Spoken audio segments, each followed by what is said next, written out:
Anwar pemenang utama dalam pakatan, Zahid pula di depan untuk BN. Muhyiddin mula lesu dengan pertembungan dalaman PN.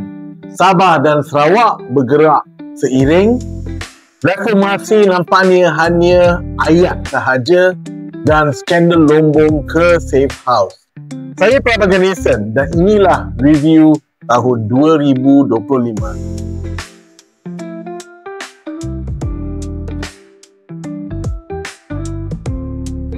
Pakatan Harapan, pemilihan PKR dan pilihan DAP. Tahun yang pelik untuk Pakatan Harapan. Anwar Ibrahim kini memimpin sudah lebih daripada 3 tahun. Lebih lama daripada Ismail Sabri Yaakob, Muhyiddin Yassin dan Mahathir Mohamad. Pentadbirannya genap 3 tahun pada hujung November 2025. Tetapi cabaran mengimbangi tuntutan pelbagai pihak seperti daripada Borneo dan memastikan kerajaannya cukup Melayu, meletihkan. Maka dengan itu, akhirnya kerajaan Madani seperti tidak ke depan maupun ke belakang. Tetapi bintang lawan-lawannya, mereka yang ingin menjadi Perdana Menteri, semakin malap. Dan inilah dikatakan satu kemenangan yang berbeza sedikit. Sebab bukan yang Anwar naik, tetapi sebab lawan-lawannya tidak naik, tidak ke mana-mana. Maka dengan itu, secara relatif, Anwar Ibrahim keluar daripada 2025 di depan. Apa yang menjadi perkara besar dari sudut ekonomi adalah cabaran kos sara hidup rakyat. Tetapi ia tidak seteruk kerana subsidi petrol RON 95 dikekalkan walaupun bersasar. Dan pada masa yang sama, penurunan harga minyak di pasaran dunia membantu bersamaan juga dengan kenaikan ringgit Malaysia berbanding dengan dolar Amerika.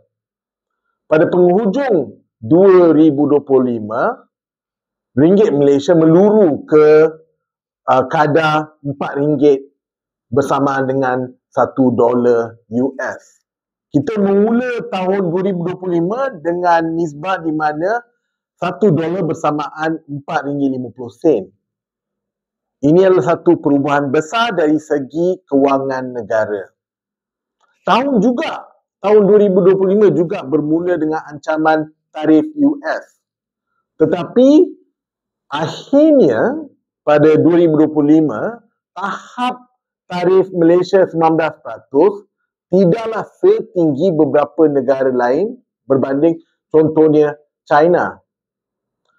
Tetapi ramai menyoal sama ada yang dipersetujui pada penghujung 2025, Agreement for Reciprocal Trade akan menggadaikan hak negara dan lebih penting, kepentingan masyarakat Bumiputera. Pergolakan dalam PKR muncul sebagai titik tumpu.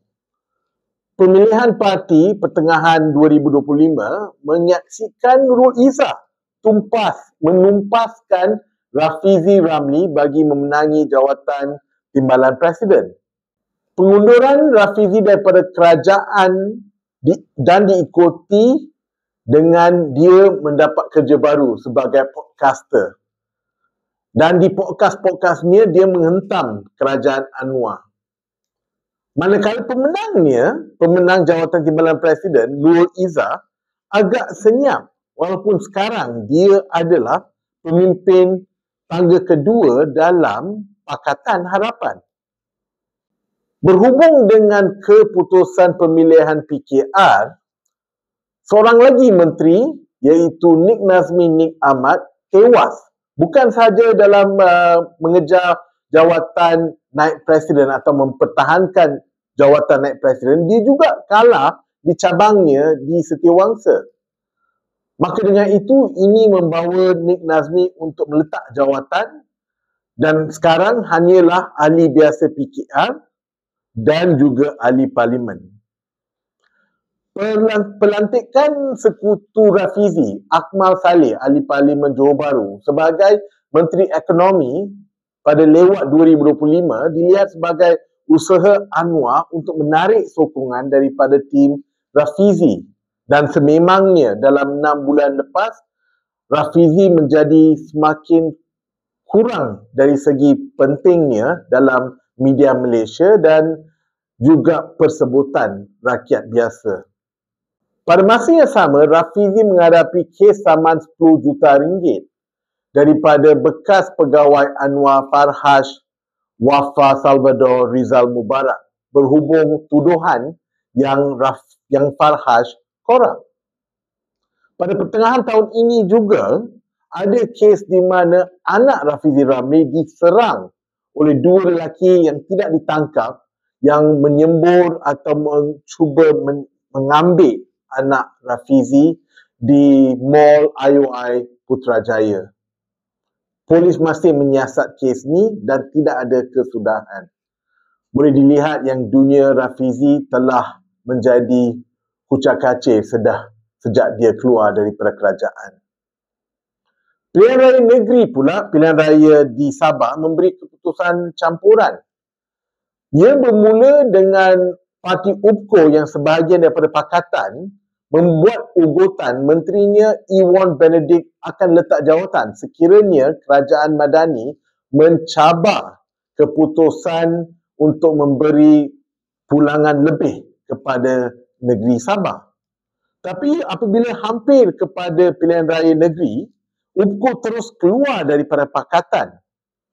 Dan dalam pilihan raya itu, pakatan hanya menang 1 daripada 20 kerusi yang ditandingi.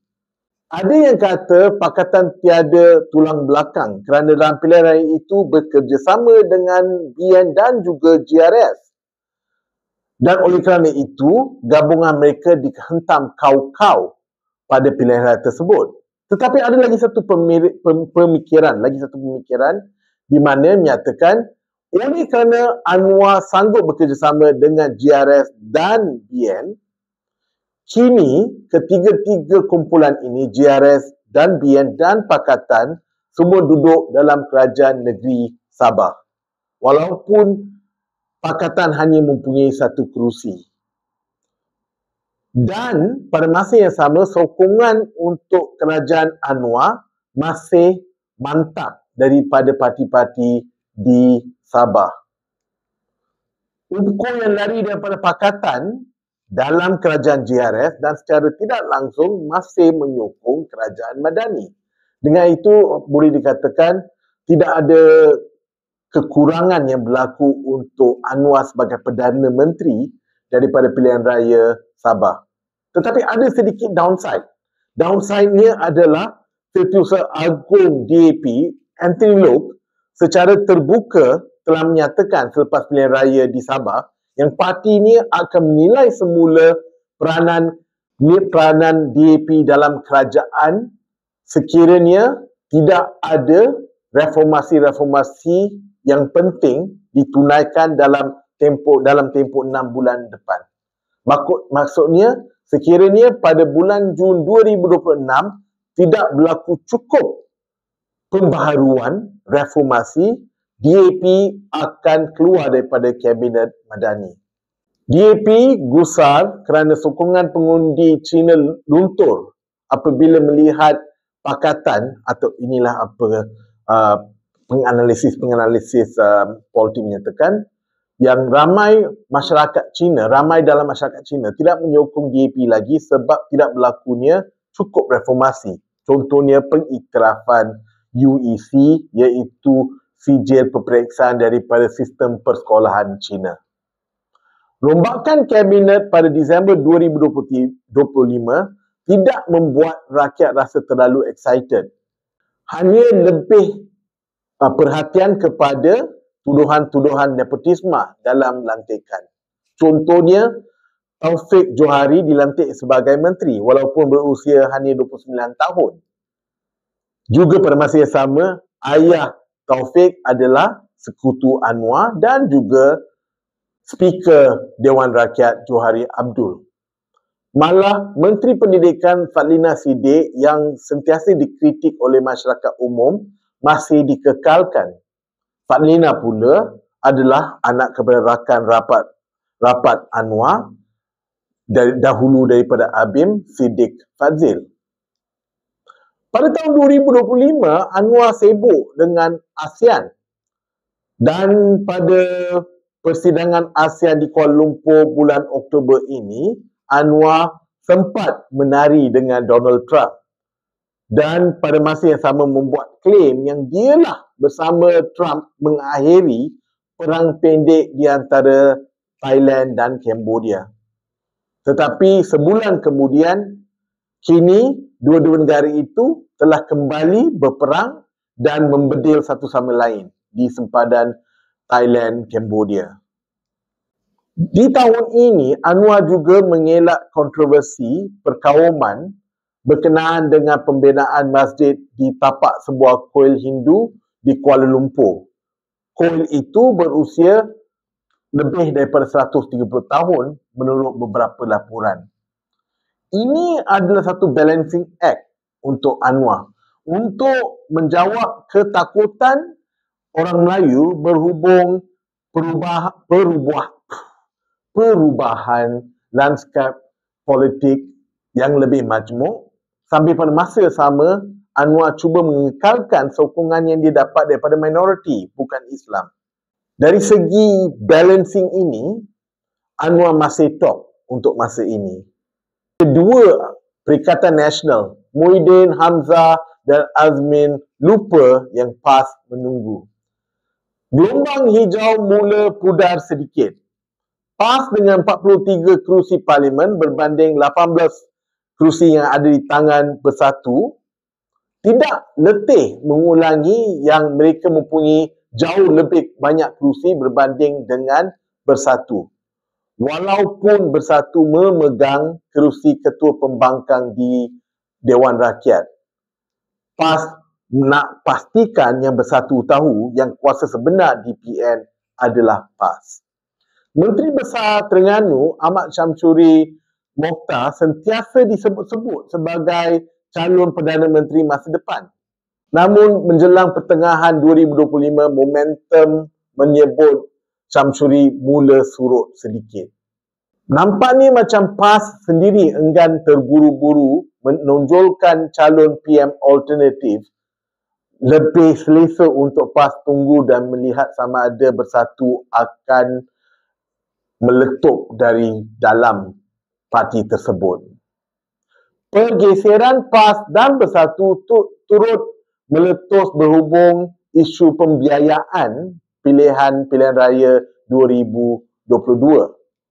Di Muktamar PAS hujung tahun, ucapan sinis Ketua Pengarah Pilihan Raya PAS, Sanusi Nur, yang merangkap Menteri Besar Kedah, di ucapannya dia menyindir Bersatu berhubung cara kerusi dan dana diagih. Sementara itu, PAS memperkukuh markah politik sambil Bersatu tetap menghadapi gelora dalaman sepanjang tahun 2025. Presiden Bersatu, Muhyiddin Yassin, berhadapan masih dengan kes mahkamah berhubung rasuah dalam jana wibawa. Ia adalah satu awan gelap yang tidak boleh hilang. Lebih parah, Bersatu dilanda pemberontakan senyap kumpulan pimpinan Timbalan Presiden Hamzah Zainuddin. Pada suku akhir 2025, pergolakan terbuka ini memuncak, di mana beberapa pimpinan pemuda mengumpulkan akuan berkanun, statutory declaration, sehingga 114 yang mendesak peralihan kuasa dalam parti. Wan Saiful Wan Jan, bekas Ketua Penerangan Bersatu, dikatakan dalang dalam pergerakan ini. Akibatnya, Muhyiddin memecat Wan Saiful dan menggantung keahlian Wan Faizal atas dakwaan melanggar disiplin parti. Perpecahan dalaman Bersatu menjadi tatapan umum apabila Saifuddin Abdullah, bekas menteri dan ahli parlimen untuk Indra Mahkota, secara terbuka menasihatkan Muhyiddin untuk undur dengan terhormat untuk mengelak parti hancur berpecah. Perang dingin berterusan apabila 16 daripada 25 ahli parlimen Bersatu termasuk Hamzah menandatangani surat mendesak Muhyiddin berundur demi parti. Isu ini masih tidak terlerai hujung tahun ini.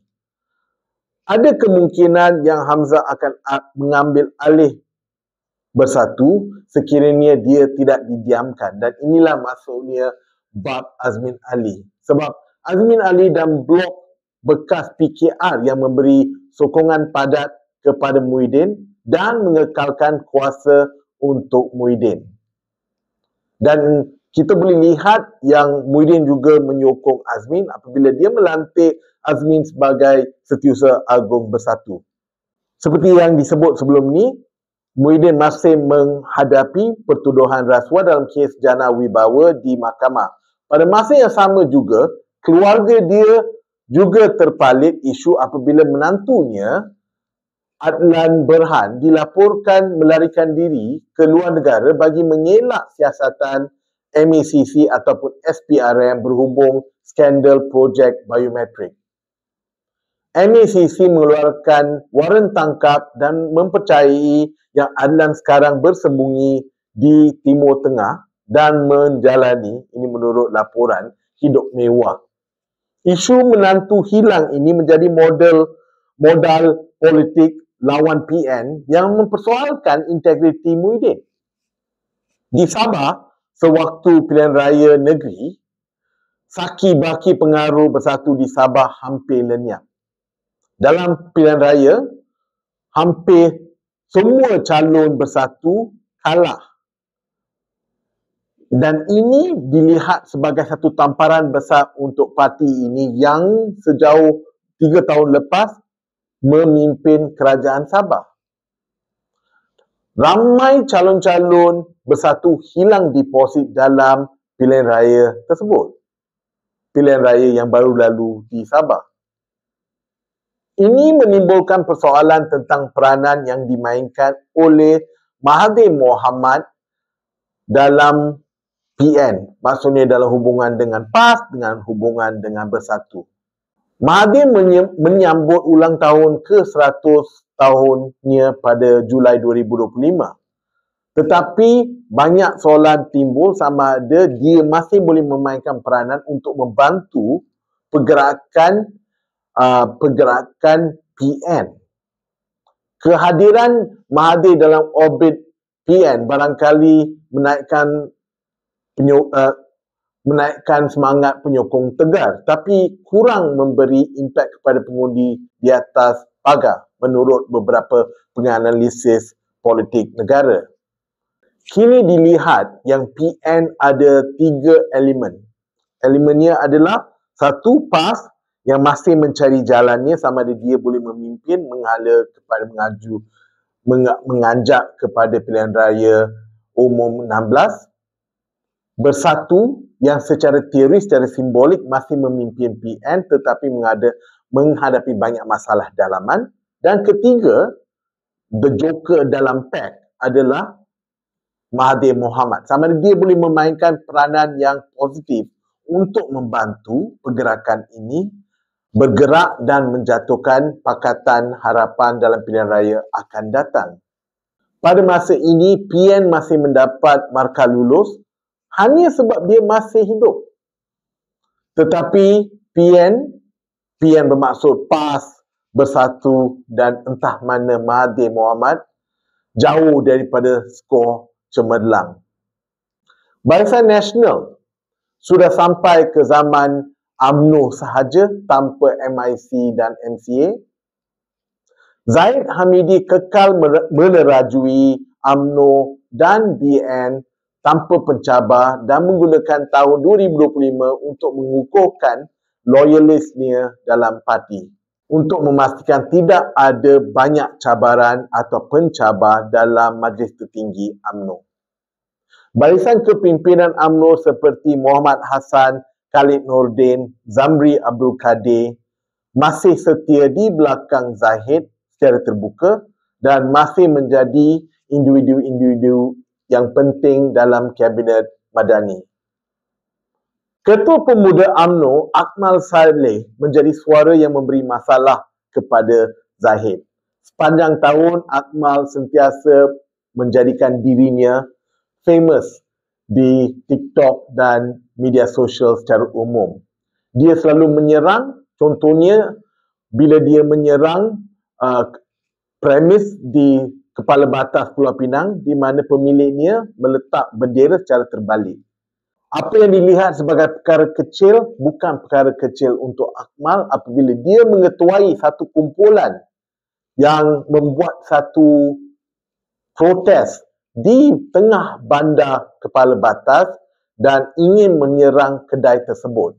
Tindakannya dikritik sebagai membuli peniaga kecil dan melebih-lebih meniup sentimen perkauman. Akhirnya, Akmal didakwa di mahkamah atas kenyataan menakutkan ketenteraman awam dalam isu bendera tersebut. Isu ini masih berterusan di mahkamah. Ini menyerlahkan dilema UMNO. Di satu sudut, cuba memikat semula pengundi Melayu, konservatif dengan kelantangan mereka-mereka seperti Akmal. Tetapi di sudut lain, berisiko menjauhkan lagi sokongan kaum lain. Sementara itu, bos dahulu, bosku, Najib Razak, masih merengkok di penjara Kajang. Mahkamah Tinggi pada Disember 2025 menolak permohonan tahanan rumah menggantikan penjara. Di pentas UMNO, Zahid beberapa kali menyebut jasa Najib dan mendoakan kezaliman terhadap Najib berakhir. Tetapi tidak lebih daripada itu. Pengaruh Najib masih ada dalam sanubari ahli. Namun secara praktikal nampaknya UMNO sedar era Najib sudah berlalu. Manakala satu lagi karakter yang selalu dibincangkan bila kita bincang tentang UMNO adalah Khairi Jamaluddin. DJ radio KJ kekal di luar gelanggang parti. Spekulasi kemasukannya semula ke UMNO timbul seketika apabila Zahid pada bulan Jun memberi hint pintu boleh dibuka jika kena caranya. Namun Khairi tidak menunjukkan tanda mahu angkat sumpah taat kepada Zahid. Khairi masih merindu gelanggang politik tetapi enggan mengorbankan prinsip dan ego untuk kembali ke UMNO di bawah Zahid. KJ perlu membuat keputusan cepat sedikit sebab pemilihan dalam parti UMNO bakal berlaku tahun depan. Manakala kita bincang Barisan Nasional, perlulah kita sebut tentang MCA dan MIC. Dua parti lama masih merajuk. Inilah kes merajuk paling lama dalam sejarah Malaysia. 3 tahun sejak Kerajaan Madani dibentuk pada 2022. BN secara formal ada lagi, tapi role-nya seakan-akan hilang.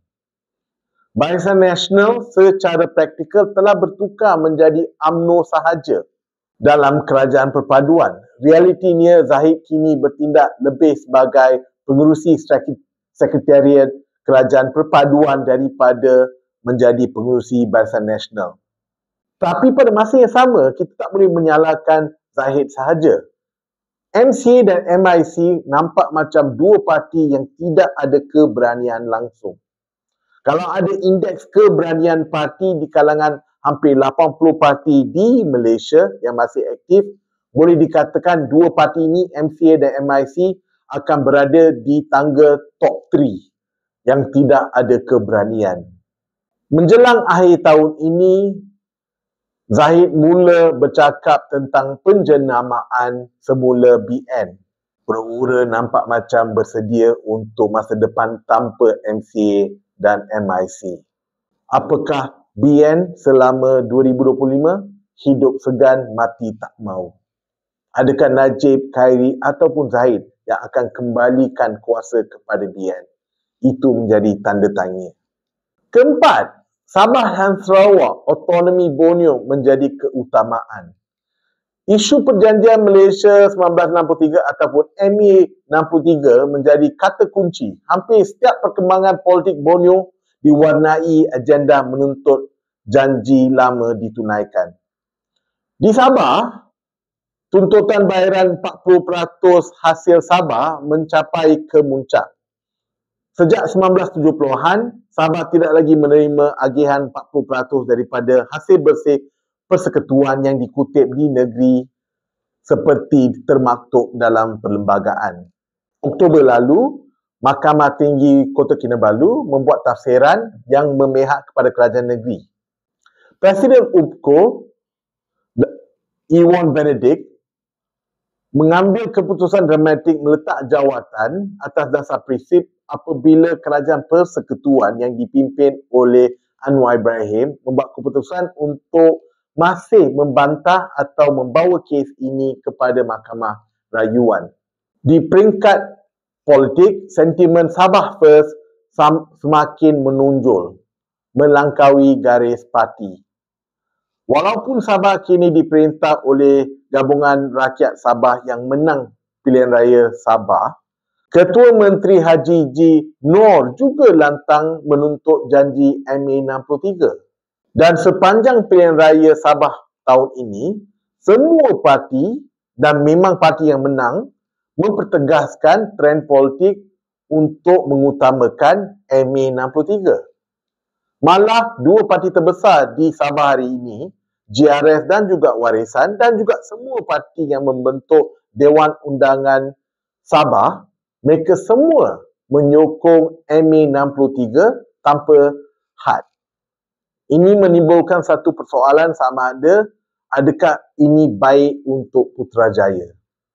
Dalam pilihan tersebut, pilihan raya Sabah, GRS memenangi 29 kerusi manakala Warisan memenangi 25 kerusi. Tapi ini tidak membuat perbezaan sebab semua parti ini menyokong satu arus untuk backup Sabah dan MA 63. Di Sarawak pula, di negeri jiran, masih berlakunya langkah-langkah untuk mempertingkatkan kuasa wilayah autonomi dalam persekutuan.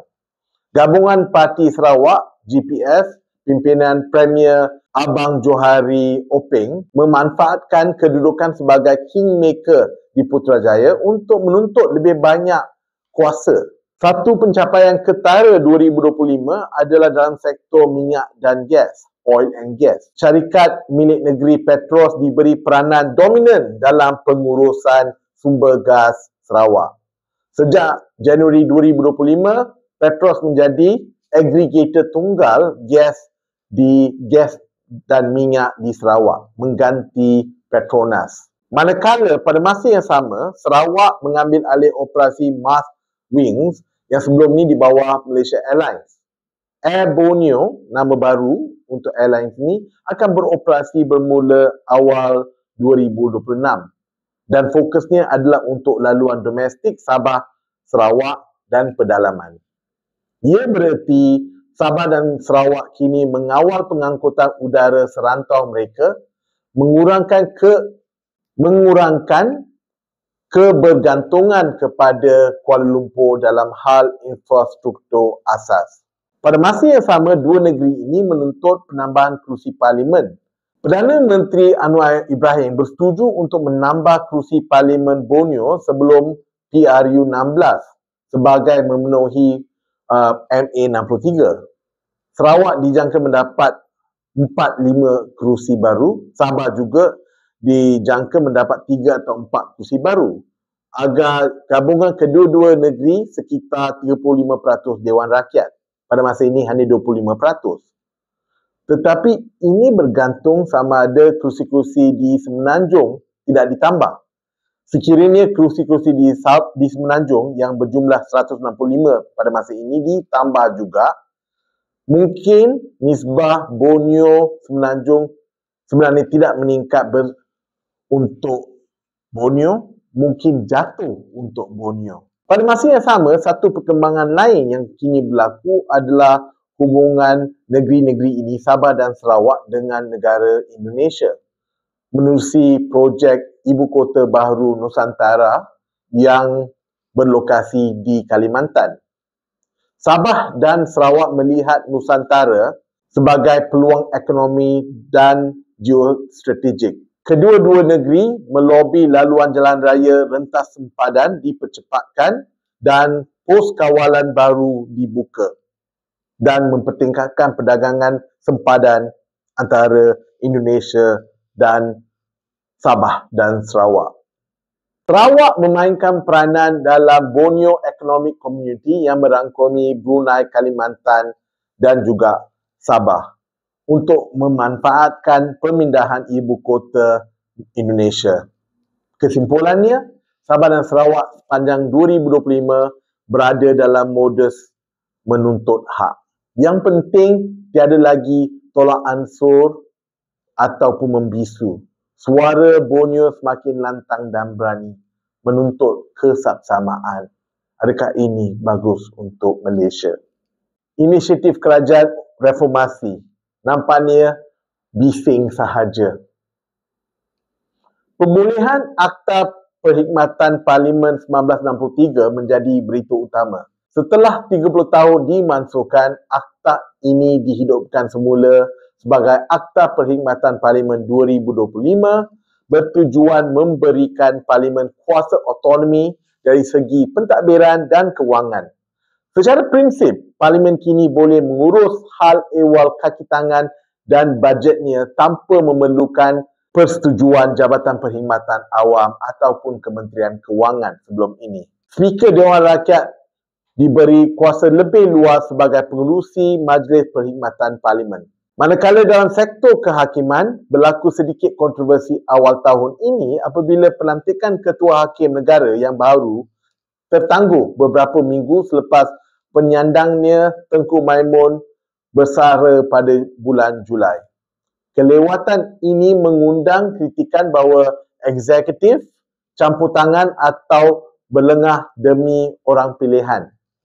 Akhirnya pada bulan Julai, Wan Ahmad Farid Wan Saleh, seorang bekas ahli politik UMNO yang beralih menjadi hakim, dilantik sebagai Ketua Hakim Negara. Ramai peguam dan kumpulan sivil bimbang yang Wan Farid yang sebelum ini pernah menjadi Timbalan Menteri dan calon UMNO di Kuala Terengganu pada tahun 2009 mungkin tidak bebas. Ada cadangan untuk memperkasakan jawatan kuasa pelantikan kehakiman JAC. Malah diminta supaya JAC dirombak supaya lebih inklusif dan tidak di bawah kuasa Perdana Menteri. Kerajaan juga pada tahun ini memperkenalkan beberapa inisiatif ekonomi berprofil tinggi, antaranya sistem e-invoice nasional sebagai langkah digital cukai. Tetapi e-invoice bukan diterima secara terbuka oleh ramai. Ia ditentang khususnya oleh SME ataupun syarikat medium dan kecil oleh kerana ia membebankan. Malah pada penghujung tahun ini mulalah bisikan yang ada mereka yang inginkan GST dikembalikan. Ramai penganalisis menjangka yang GST berpotensi diperkenalkan semula seawal 2026 sekiranya situasi ekonomi mengizinkan. Dari segi ekonomi lagi, satu reformasi signifikan adalah langkah memecahkan monopoli touch and go dalam industri bayaran tol dan pengangkutan awam. Kerajaan tahun ini mengarahkan supaya lebuh raya mula menerima pilihan pembayaran terbuka dan e-dompet lain menjelang hujung tahun 2025. Dari segi pentadbiran awam, Kerajaan Madani melancarkan inisiatif My Digital ID, sistem identiti digital dan tanda tangan digital untuk penjawat awam, dengan hasrat mempercepatkan transformasi kerajaan elektronik.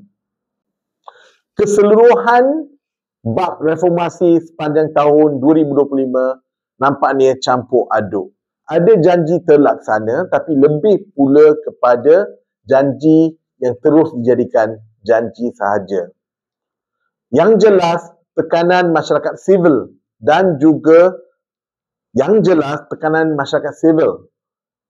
yang mendorong kerajaan bergerak, tetapi tidak selaju harapan semua.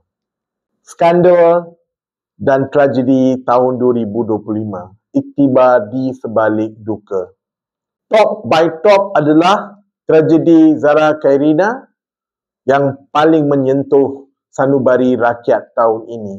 Pada 16 Julai, seorang pelajar perempuan tingkatan 1, Zara Khairina Mahathir, ditemui tidak sedarkan diri di dalam longkang berhampiran asrama sekolah agamanya di Papar, Sabah. Kematiannya sehari kemudian menyentuh berjuta orang di seluruh negara. Kabar angin bertaburan menyatakan Zara dibuli oleh rakan senior. Malah ada teori liar mendakwa dia dimasukkan ke dalam mesin basuh asrama. Walaupun teori ini akhirnya disangkal. Tekanan awam memaksa kerajaan mengadakan inkuest coroner bagi menyiasat punca kematian. Sepanjang inkuest, banyak pendedahan mengejutkan muncul seperti tuduhan mencuri wang, isu ragging di sekolah dan serangan seksual.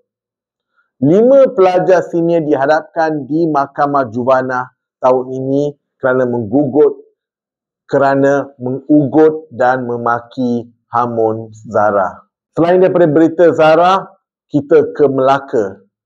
Dari sudut penguatkuasaan undang-undang, berlakunya insiden tembak. Insiden ini menjadi skandal besar yang menggugat kepercayaan awam terhadap polis.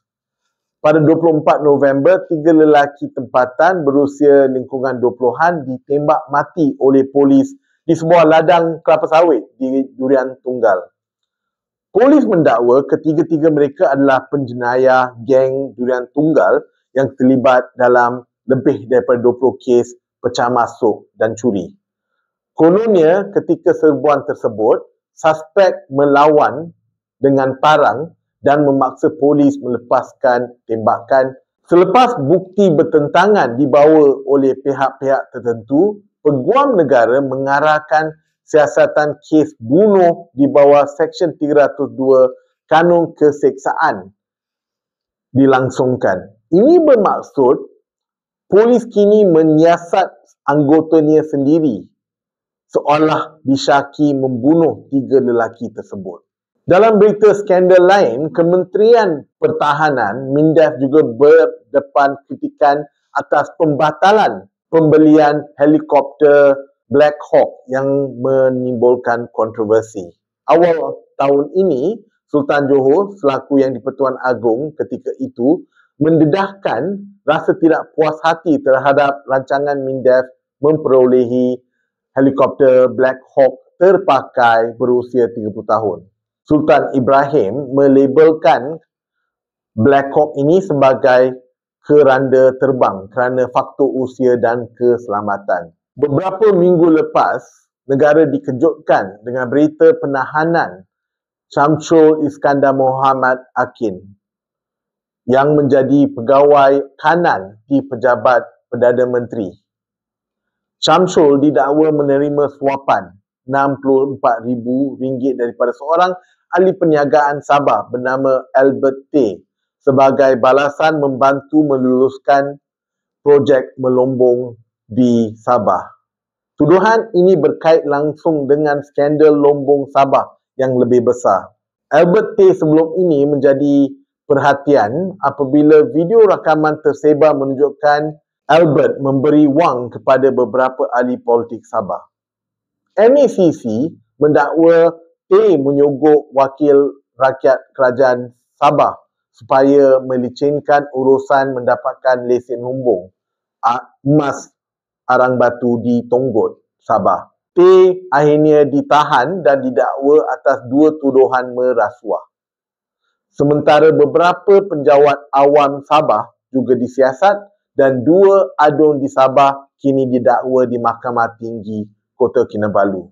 Tetapi paling mengejutkan adalah nama Syamsul Iskandar muncul dalam hal ini, di mana T kononnya membayar untuk ubah suai rumah Syamsul di Shah Alam sebagai habuan melobi kelulusan daripada Putrajaya.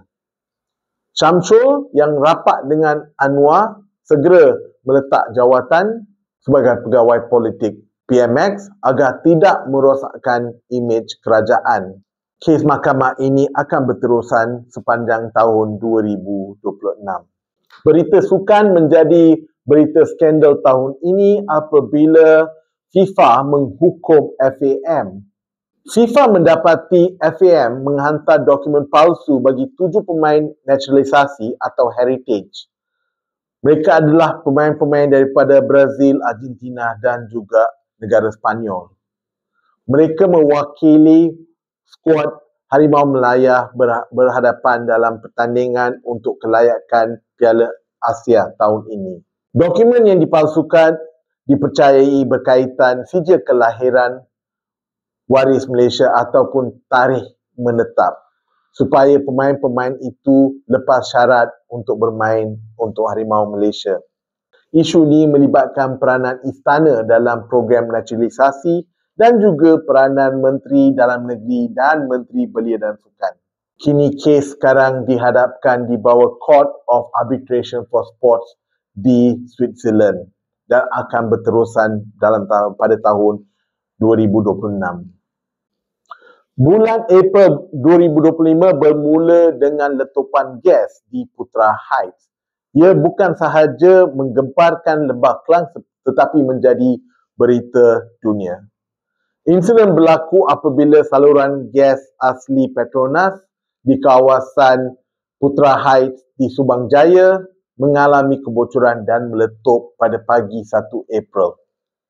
Letupan dahsyat itu mencetus kebakaran besar yang memaksa beratus-ratus penduduk di kawasan dipindahkan dan kehilangan rumah mereka. Petronas Gas dipersoal kenapa paip yang berumur lebih daripada 30 tahun tidak dipantau dan tidak diketahui yang dia ada masalah.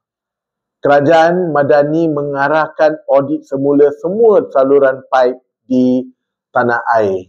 Tetapi tempoh siasatan yang terlalu panjang melibatkan negeri, Majlis Bandaraya, Subang Jaya, Petronas dan juga polis membuat rakyat menyoal sama ada adakah sesuatu yang cuba disembunyikan oleh pihak-pihak yang terlibat dalam siasatan ini. Akhirnya, berita yang sangat mengejutkan tapi pada masa yang sama agak kelakar. RM170 dalam mata wang asing dijumpai di beberapa rumah yang dikaitkan dengan bekas Perdana Menteri Ismail Sabri Yaakob pada bulan 11. Selepas penyiasatan dan juga perbincangan dengan bekas Perdana Menteri Ismail Sabri, pada bulan Julai, Mahkamah membenarkan wang berkenaan dilucut hak dan menjadi hak kerajaan.